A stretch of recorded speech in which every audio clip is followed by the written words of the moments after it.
ओम शांति। सुनते हैं 19 दिसंबर 83 के अव्यक्त बाप दादा के मधुर महावाक्य। आज की अव्यक्त वाणी का टाइटल है परमात्म प्यार निस्वार्थ प्यार। आज की मुरली में बाबा ने 3 प्रकार के स्नेही बच्चे कौन कौन से हैं, फिर परमात्म प्यार सहज कौन सी 3 मंजिल पार करा देता है, साथ साथ छोड़ा क्या और पाया क्या उसकी लिस्ट निकालो। फिर बाबा ने महातपस्या कौन सी है जिससे विश्व परिवर्तन होगा। तो आओ सुनते हैं 19 दिसंबर 83 की मुरली परमात्म प्यार निस्वार्थ प्यार।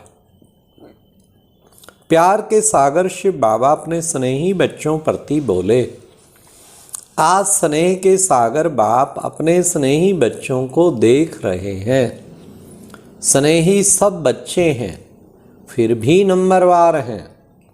एक हैं स्नेह करने वाले और दूसरे हैं स्नेह निभाने वाले और तीसरे हैं सदा स्नेह स्वरूप बन स्नेह का सागर में समाये हुए, जिसको लवलीन बच्चे कहते हैं।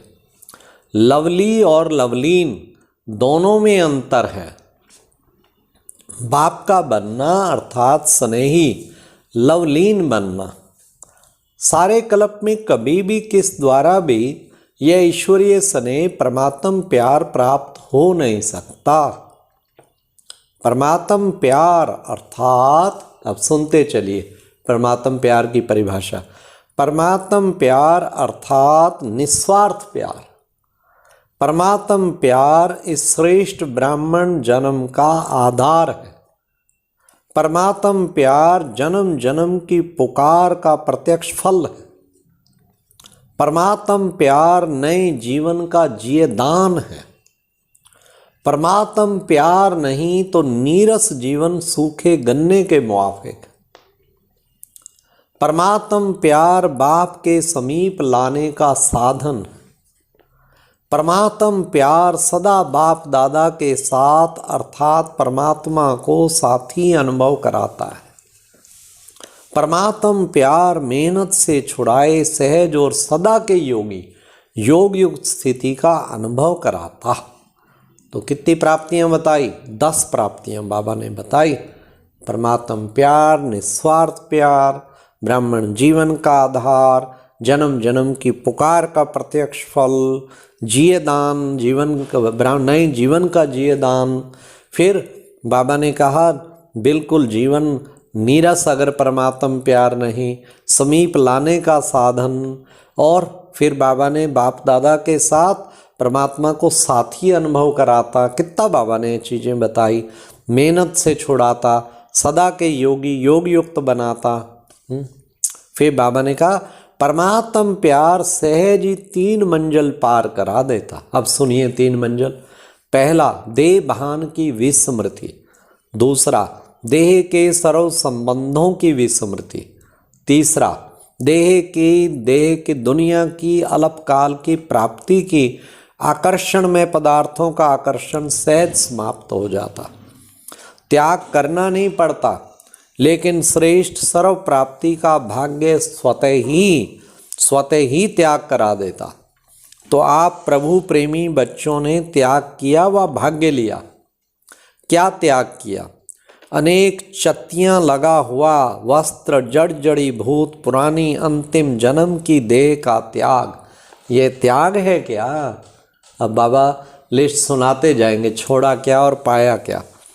जिसे स्वयं भी चलाने में मजबूर हो, उसके बदले फरिश्ता स्वरूप लाइट का आकार, जिसमें कोई व्याधि नहीं, कोई पुराने संस्कार स्वभाव का अंश नहीं, कोई देह का रिश्ता नहीं, कोई मन की चंचलता नहीं, कोई बुद्धि के भटकने की आदत नहीं, ऐसा फरिश्ता स्वरूप प्रकाश में काया प्राप्त होने के बाद पुराना छोड़ना, ये छोड़ना हुआ क्या? लिया क्या और दिया क्या? लिया क्या और दिया क्या? त्याग है व भाग्य है। ऐसे ही देह के स्वार्थी संबंध, सुख शांति का चैन छीनने वाले विनाशी संबंधी अभी भाई हैं और अभी स्वार्थवश दुश्मन हो जाते, दुख और धोखा देने वाले हो जाते। तो बाबा संबंधों का रियलिटी बता रहे हैं। मोह की रस्सियों में बांधने वाले ऐसे अनेक संबंध छोड़ एक में सर्व सुखदायी संबंध प्राप्त करते तो क्या त्याग किया। सारे संबंध छोड़ एक बाबा में सर्व संबंध प्राप्त करते, फिर क्या त्याग किया। सदा लेने वाले संबंध छोड़े, क्योंकि सभी आत्माएं लेती हैं, देती नहीं है, लेवता ज़्यादा है। एक बाप ही दातापन का प्यार देने वाला है, लेने की कोई कामना नहीं।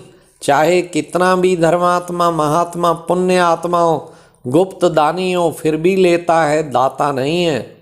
स्नेह भी शुभ लेने की कामना वाला हो। बाप तो संपन्न सागर है, इसलिए वह दाता है। परमात्म प्यार ही दातापन का प्यार है, इसलिए उनको देना नहीं, लेना है। ऐसे ही विनाशी पदार्थ विषय भोग अर्थात विष भरे भोग हैं। विनाशी पदार्थ विषय भोग अर्थात विष भरे भोग हैं।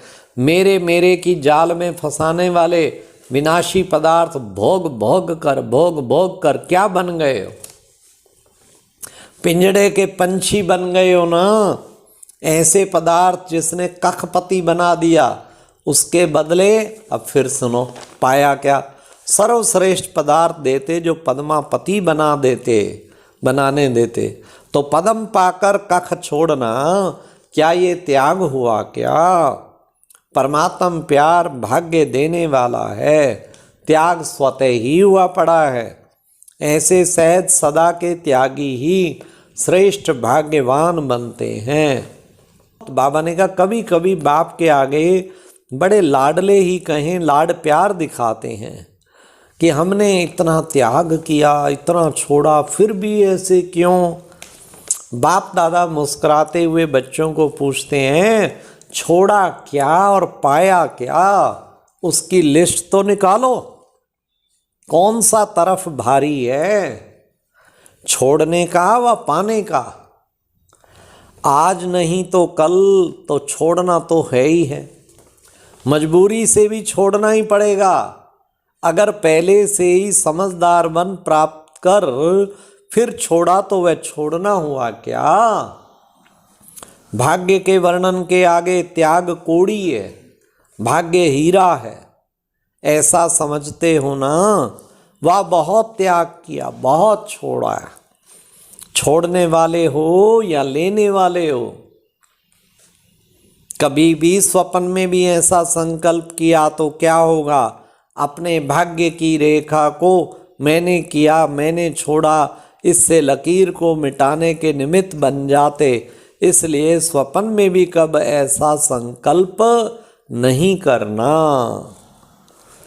प्रभु प्यार सदा समर्पण भाव स्वतः ही अनुभव कराता है। समर्पण भाव बाप समान बना देता है। परमात्म प्यार बाप के सर्व संबंधों की चाबी है, क्योंकि प्यार व स्नेह अधिकारी आत्मा बनाता है। विनाशी स्नेह देह का स्नेह राज भाग गवाता है। अनेक राजाओं ने विनाशी स्नेह के पीछे राज्य भाग गवा दिया, पूरा इतिहास साक्षी। विनाशी स्नेह भी राजभाग से श्रेष्ठ माना जाता है। परमात्म प्यार गवाया हुआ राजभाग सदा काल के लिए प्राप्त कराता है, डबल राज्य अधिकारी बनाता है, स्वराज्य और विश्व का राज्य पाते। ऐसे परमात्म प्यार प्राप्त करने वाली विशेष आत्माएं होना। प्यार करने वाले नहीं, लेकिन प्यार में सदा समाये हुए लवलीन आत्माएं बनो। समाये हुए समान हैं, ऐसे अनुभव करते हो ना कि वो समान की तरह हैं। नए नए आए हैं तो नए आगे जाने के लिए सिर्फ एक ही बात का ध्यान रखो। वे क्या, सदा प्रभु प्यार के प्यासे नहीं, लेकिन प्रभु प्यार के भी पात्र बनो। पात्र बनना ही सुपात्र बनना है। सहज है ना, तो ऐसे आगे बढ़ो। हाँ, नए बच्चों के लिए बाबा ने क्या कहा, नए नए आए हैं तो नए आगे जाने के लिए एक ही बात ध्यान रखो, सदा प्रभु प्यार के प्यासे नहीं बल्कि पात्र बनो। पात्र बनना ही सुपात्र बनना है। सहज है ना, तो ऐसे आगे बढ़ो। अच्छा, अब एक एक टाइटल सुनो बड़े ध्यान से। ऐसे पात्र सो सुपात्र बच्चों को, प्रभु प्रेम के अधिकारी आत्माओं को, प्रभु प्यार द्वारा सर्वश्रेष्ठ भाग्य प्राप्त करने वाली भाग्यवान आत्माओं को, सदा स्नेह के सागर में समाये हुए बाप समान बच्चों को, सर्व प्राप्तियों के भंडार संपन्न आत्माओं को बाप दादा का याद प्यार और नमस्ते। पार्टियों के साथ प्रश्न, महातपस्या कौन सी है जिस तपस्या का बल विश्व को परिवर्तन कर सकता है? उत्तर, एक बाप दूसरा ना कोई, यह है महातपस्या। ऐसी स्थिति में स्थित रहने वाले महातपस्वी हुए। तपस्या का बल श्रेष्ठ गाया जाता है।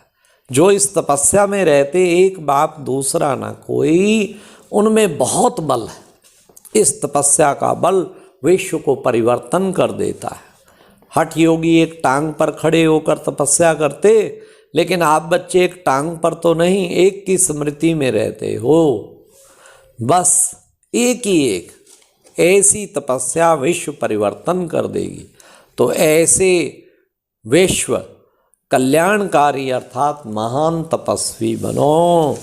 अच्छा, बाप दादा का याद प्यार। तो आज तो बाबा ने परमात्म प्यार परमात्म प्यार परमात्म प्यार में डूब जाओ, और क्या पाया क्या छोड़ा, और महातपस्या, एक बाप दूसरा ना कोई। अच्छा, ओम शांति। ये एक प्रेरणादायक वीडियो है, जरूर देखें, कोई भी मिस ना करे।